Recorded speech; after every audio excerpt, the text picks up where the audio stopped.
দর্শক আপনারা দেখতে পাচ্ছেন আত্তুর মুসলিম পরিষদের পক্ষ থেকে মোহনগঞ্জে কোরআন অপমাননার একটি প্রতিবাদ মিছিল অনুষ্ঠিত হয়েছে। সেই মিছিলটি এই মুহূর্তে শিয়ালজানি ব্রিজের সন্নিকটে আছে, যে পোদ্দারপট্টি আছে মোহনগঞ্জ এখানে আছে।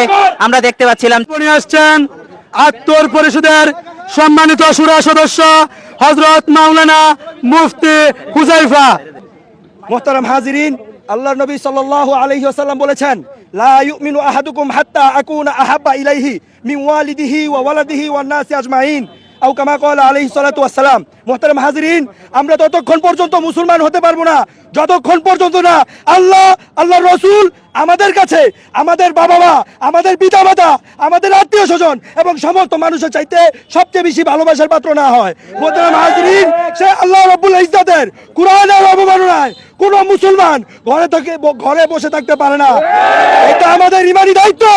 আমরা এর নিন্দা ও প্রতিবাদ জানাচ্ছি। আমরা প্রশাসনের কাছে একটা দাবি নিয়ে আসছি, অতি দ্রুত বাংলাদেশের সংবিধানে রাসূল এবং কুরআনের অবমাননাকারীদের ফাঁসির নিয়ম অবশ্যই পাশ করতে হবে।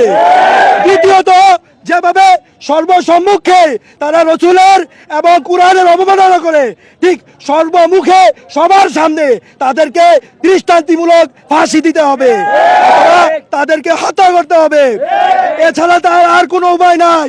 মুহতারাম হাজিরিন, অনেকেই বলতে পারে তারা তো ক্ষমা চাচ্ছে, কিন্তু আমাদের কথা হলো মক্কা বিজয়ের দিন রাসূল কারীম সাল্লাল্লাহু আলাইহি সাল্লাম সবাইকে ক্ষমা ঘোষণা করেছিলেন, কিন্তু যারা আল্লাহ রাসূলকে নিয়ে অবমাননা করত তাদেরকে ক্ষমা করা হয় নাই।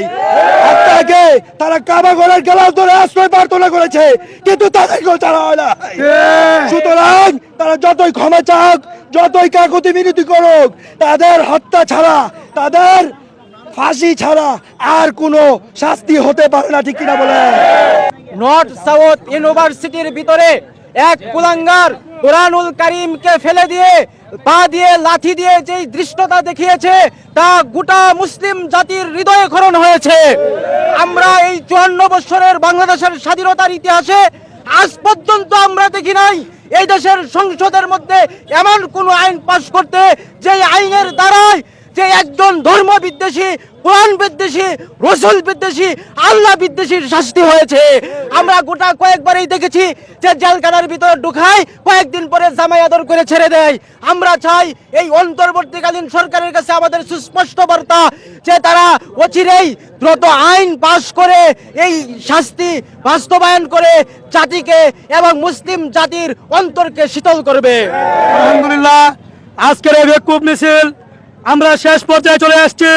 আজকের এই বিক্ষোভ মিছিল থেকে আমরা সুস্পষ্ট ঘোষণা করতে চাই, এই নর্থ সাউথে যে কুলাঙ্গার কোরআনকে অপমান করেছে তাকে দৃষ্টান্তমূলক শাস্তি দিতে হবে, এবং প্রশাসনের মাধ্যমে সুস্পষ্টভাবে জানিয়ে দিতে চাই আজকের বিক্ষোভ মিছিলের খবর ডক্টর ইউনূসের কাছে পৌঁছাতে হবে, এবং নেত্রকোনা জেলার বারহাট্টা উপজেলার যারা কোরআনকে অপমান করেছে অতি দ্রুত প্রশাসন বিচারে নিতে হবে, অন্যথায় সারা নেত্রকোনা অবরোধ করা হবে। নর্থ সাউথের যে ভাই এই কাজ করেছে তাকে অতি দ্রুত আইনের আওতায় আনতে হবে। পাশাপাশি নর্থ সাউথের ইসলাম বিদ্বেষী যে সকল প্রভাষক আছেন তাদেরকে অতি দ্রুত চাকরিচ্যুত করতে হবে, এবং ব্লাসফেমি আইন বাস্তবায়ন করে কোরআন, আল্লাহ, রাসূল এবং ইসলাম বিদ্বেষীদেরকে সর্বোচ্চ শাস্তি, মৃত্যুদণ্ড কায়েম করতে হবে। ইয়া আল্লাহ ইয়া আরহামুর রাহিমিন আকরামুল আকরামিন, মাওলা তোমার কোরআনের অবমাননা হয় মাওলা, আমরা জীবিত থাকতে আল্লাহ এটার জন্য প্রতিবাদ আমরা মৃত্যু পর্যন্ত করে যেতে পারি, সেই তৌফিক দান করেন। ইয়া আল্লাহ আমাদের শাসকদেরকে ব্লাসফেমি আইন বাস্তবায়ন করে আমাদের অন্তরের জ্বালাটাকে আল্লাহ শীতল করা তৌফিক দান করেন। ইয়া আল্লাহ ইয়া আরহামুর রাহিমিন, ইসলাম বিদ্বেষী কোন সরকারকে বাংলাদেশে আপনি প্রতিষ্ঠিত করিয়েন না মাওলা। ইয়া আল্লাহ যারা বিদেশিদের পা চাটে তাদেরকেও আপনি প্রতিষ্ঠিত করিয়েন না মাওলা। ইসলাম এবং মুসলমানদেরকে অতি সত্বর আল্লাহ আপনি বিজয়ী বেশে এই পৃথিবীতে বিচরণ করা তৌফিক দান করুন।